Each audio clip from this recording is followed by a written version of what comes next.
I've spent over 75 hours with Warhammer 40k Inquisitor Martyr, and today I'm going to review it. Some of that was with the final beta of the game, which was basically the release build of the game, and some of it was with the actual release build since it was released on June 5th. Now, I'm being upfront about the number of hours that I've spent with the game because I believe that to fully, completely review this game in its entirety would take about 300 hours of playtime.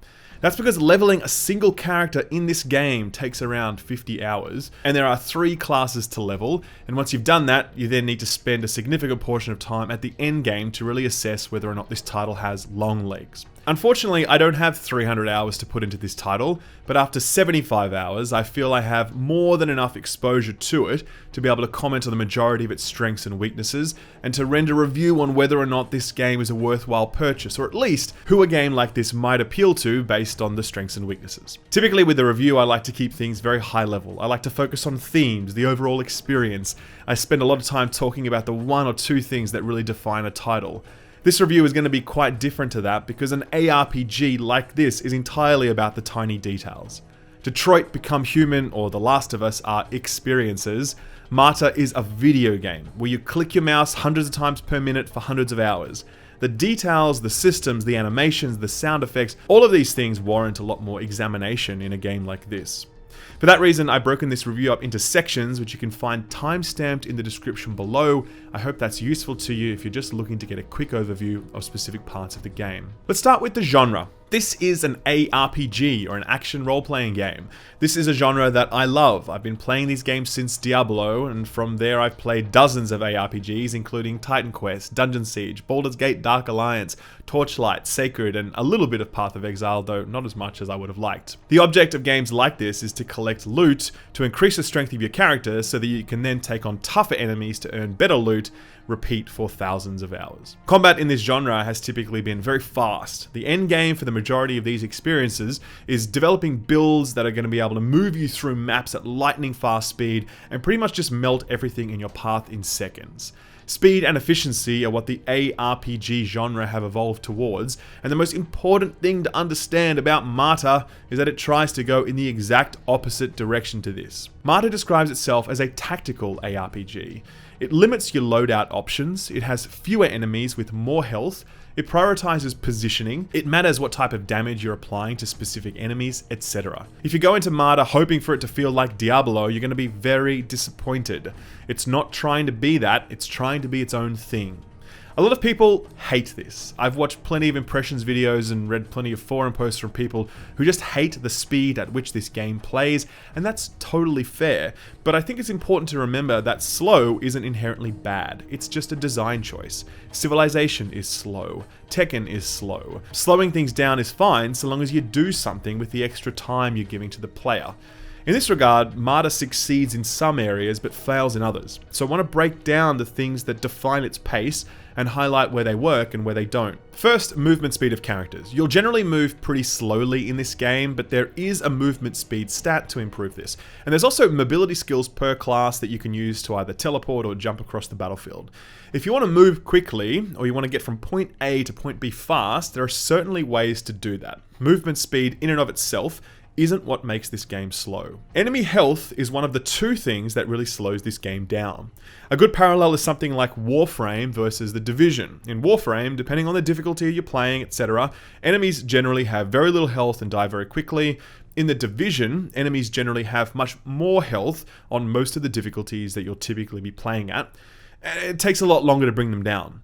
It's the same here with Martyr. Stuff is just way more chunky, and you'll spend more time dumping damage into enemies than you ever will in Diablo or Path of Exile. This is manifest most notably during co-op play, where enemies have huge amounts of health. You can really be wailing on an enemy for a very long time during these 4-player battles, and the game starts to feel almost like a CRPG, like Baldur's Gate or Divinity Original Sin, since you'll spend a long time on single encounters with single enemies. The very important caveat I need to offer here is that this could change at the end game, and that enemies could just melt before you like they do in other games, but I don't think that's the case for 2 reasons. Firstly, the developers have explicitly said they don't want this game to be super fast, they want it to be slower. Secondly, there's also a scaling difficulty modifier in place across all missions. I can see when I'm doing a mission at the right gear level and how long it takes to kill enemies when I'm in that right gear level. I don't see why this equation would change at the endgame, but as I said, it well could, so please do keep that in mind. The other thing that slows down this game, at least somewhat, is the implementation of a cover system and the expectation that you utilize it, at least for certain classes and builds. The way this works is that if I hold the spacebar, I can duck behind the nearest piece of cover and can then shoot from behind it. If I was playing a sniper build, for example, I lack a lot of survivability, so I need to utilize cover to maximize my chances of staying alive. This could be said of any other ranged focused build that chooses to invest in glass cannon style DPS. Very fragile, etc. Problem with this system is that it just isn't great, to be honest. Often when I hit the spacebar, I'll snap to the wrong part of the cover and I'll still be exposed to fire. More often than not, I look at something that should be cover, but it just isn't. Only certain environmental objects qualify as cover, and you kind of need to guess which ones are and which ones aren't until you eventually memorize them. It's quite awkward. It's also just clunky to snap to cover and to get off it quickly. You'll know what I mean if and when you try it, but it doesn't feel quite right, and I never really enjoyed using it. Cover is also extremely flimsy, especially in higher level missions. You'll often find yourself just getting behind cover, and it will basically just explode immediately since all cover is destructible in this game. I think the idea of cover in a game like this, it wasn't thought through well enough. I think the developers spent a lot of time asking whether or not they could do something like this, and not enough time asking if they should. An ARPG, even a tactical one like this, is about making your character feel powerful and capable. Cover makes you feel the opposite of those things, and with its clumsy implementation, I feel it's a system that will often be ignored by players altogether, which is already what happens for any melee-focused classes. So that's the game's speed, its movement, its enemy health, and its cover. Is the game too slow? For me, absolutely not. When I'm playing it solo and at the right level, it feels great, in fact. I got bored of those AoE blitz builds in Diablo years ago, and I really like that this game slows down the action. In groups though, when I'm doing co-op, it's just not working for me, and it feels way too slow, and I do think the developers need to speed things up somewhat. Either way, make sure you go into this experience with your eyes open about the pace, because it's definitely not what you've come to expect from the genre. I think the next most important thing to talk about is how combat feels. Diablo feels wonderful to play. The animations for each ability, the flow of it, the way the enemies behave, it all feels right. Same with Path of Exile. Martyr is a mixed bag. Certainly, the animations in this game don't pop anywhere near as well as they do in other games. It seems as though characters are missing frames when they swing a weapon, and the game never quite achieves the sense of connection between character and player that you get from other games. It doesn't feel bad, and at times it can feel really good, but it never feels amazing. I log into Diablo, even today on occasion, just to feel its combat. You won't be playing Martyr for how the combat feels, you'll be playing it for its loot and its setting and its systems and its build variety. This is a criticism that's leveled at Neocore's other ARPG, Van Helsing, where people just don't enjoy the way the game feels. It ticks a lot of boxes, but there's something missing in it, and there's something missing here too. I want to be clear though, the combat is by no means bad, it just won't knock your socks off either, so again, go in with open eyes. Where I think the game is doing fantastic things is in class and build variety. There are 3 classes. There's the Crusader, the Assassin, and the Psyker. Within each of those are 3 subclass options, but these options aren't really subclasses. What they are starter builds, which you can then evolve into any other build you like throughout your playthrough of the game. It's like how Dark Souls lets you choose a starter class, but it really doesn't matter after the first few hours because you can build your character however you please. So there's 3 actual classes that all each have their own branch.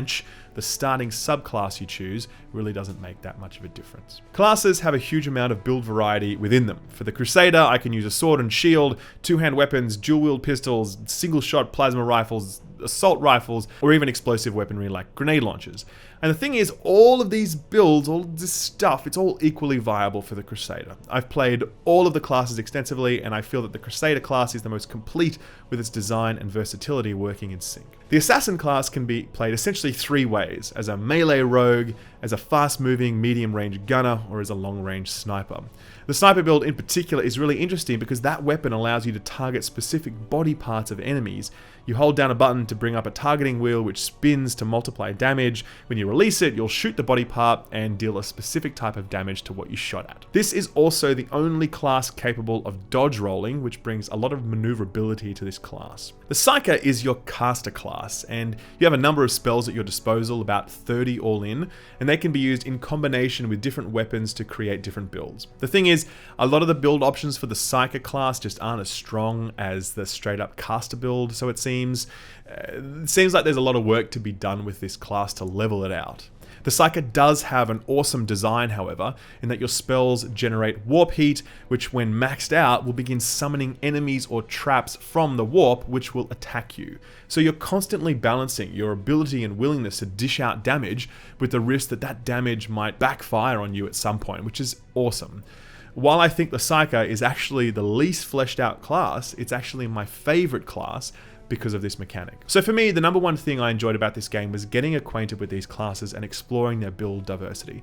There are a lot of stats in this game, and they're very well thought through, and they interact in interesting ways with each other, and the different class designs allow you to utilize all of this good design work to build characters that are tailored to your playstyle and are really enjoyable to play. I think the central offering of this game to anyone considering purchasing it will be the class design. The developers have done great work here, and if you're a fan of ARPGs, then I think you're going to appreciate the ideas that are on offer, and you're going to find at least a few builds that you're going to enjoy. I also want to call out weapon variety because I think it's so strong here. In Diablo, for example, you have a two-handed axe that's pretty much the same as a two-handed sword, that's pretty much the same as a two-handed maul, etc. It's not like that here. Each weapon has its own moveset associated with it. Where Diablo's classes have abilities that they can use, Martyr's weapons are the abilities, which means that there's huge amounts of work that have gone into making those weapons distinct from each other.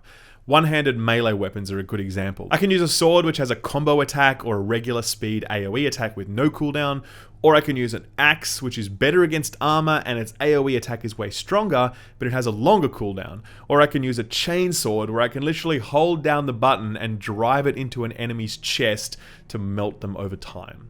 There are dozens of weapons in this game, and most of them are great. I love the weapon design, and again, I think ARPG fans are really going to appreciate what Neocore has done here. Presentation-wise, the game is a mixed bag. There is a bit of variety in the levels you'll play through, but not quite enough. I put 75 hours into this game, and I really struggled to remember a specific setting which really stood out. It just feels generic, it feels like dark spaceship most of the time. There are other levels definitely, but most of what you'll see will sort of look like this. It's fine, but it doesn't reach for much more than what you're seeing here. Sound design is a big problem on two fronts. In an ARPG like this, you're going to be hearing the same sound effect hundreds of thousands of times, but these just don't sound good here. It sounds like they've used the wrong compression on their file format, and the result is a strangely digital sound and not in a good way.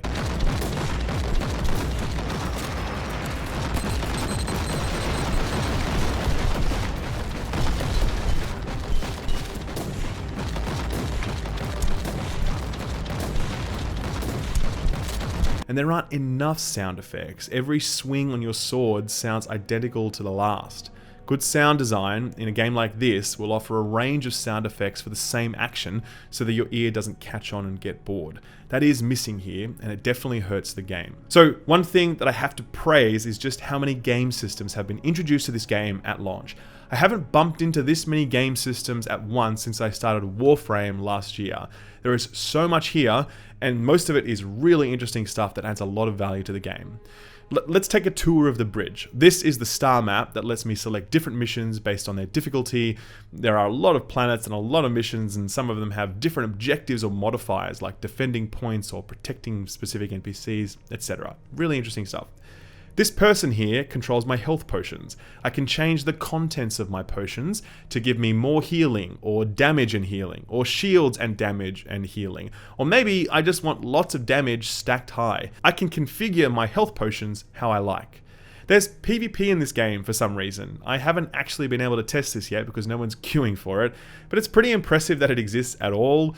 I'm sure it's not going to be that great because obviously people don't play these games for PvP, but anyway, it's there. Here, I can augment my Psyker's spells with different mods to increase their power in different ways. At the crafting NPC, I can salvage, I can craft different items, I can refine them to improve their stats, and I can combine different items to create new items, a la the Herodic Cube. I can also completely customize my appearance for almost every item that I have, down to how worn the textures are. I can craft missions. Seriously, I can create missions with specific parameters that have increased chances to drop items that I'm chasing. That is awesome. And there's also assignments, which are story-based scenarios that string together randomly generated missions with a nice reward at the end. And that's before any of the end game stuff kicks in, which frankly, nobody knows about yet because no one's there. But the developer promises challenging end game activities that reset weekly to provide a nice rhythm to your engagement and keep you coming back regularly, in addition to 2 years of planned content that will be free and will be constantly adding new stuff to the game. So that's a lot. I mean, I don't know if you remember Diablo 3 at launch, but it was pretty much just the campaign, finish the campaign, play the campaign again on Hell difficulty, try and make money on the real money auction house. There's so much content here at release, and the ambition is a little overwhelming since a lot of these systems aren't clearly explained to the player, or not at all explained sometimes, but when you discover them, you're like, wow, that is awesome. However, there is one big Achilles heel in all of this, and that's the approach to co-op play. You cannot play through the campaign of this game co-op. You can only do it on your own. The developers have argued that they made this decision for story reasons, and that doing it co-op reduces your enjoyment of the story.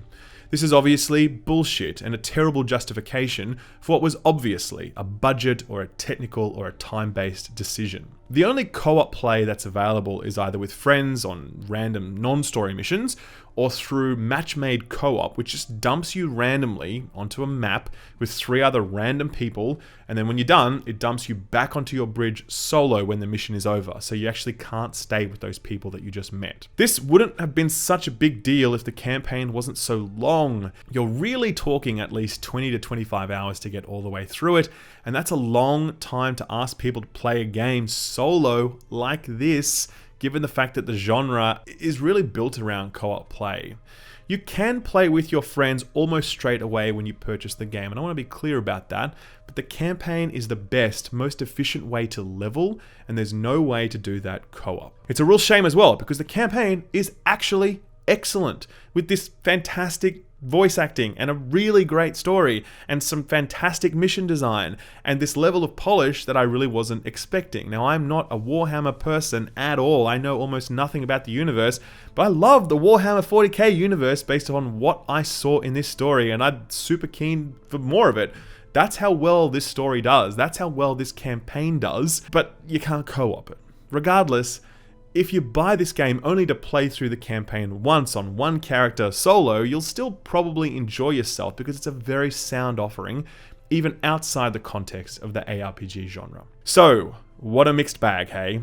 We've got this slow-moving action that works in some parts but not others, a cover system that's really well-intentioned but didn't quite land, awesome class and weapon design, but somewhat unsatisfying combat animations and sound, an incredible amount of systems that aren't really explained to the player, a really stellar campaign that you can't play co-op. You can see how providing a singular recommendation on this game would be difficult, but I will say very clearly that I really enjoyed my 75 hours with this game. I really enjoyed them. But I'm a big fan of the ARPG genre, and it's always fascinating to me when developers reach for the stars and try new, ambitious things. Neocore did that here, and while a lot of it didn't land, a lot of it did, and I found it a game absolutely worth my time and investment.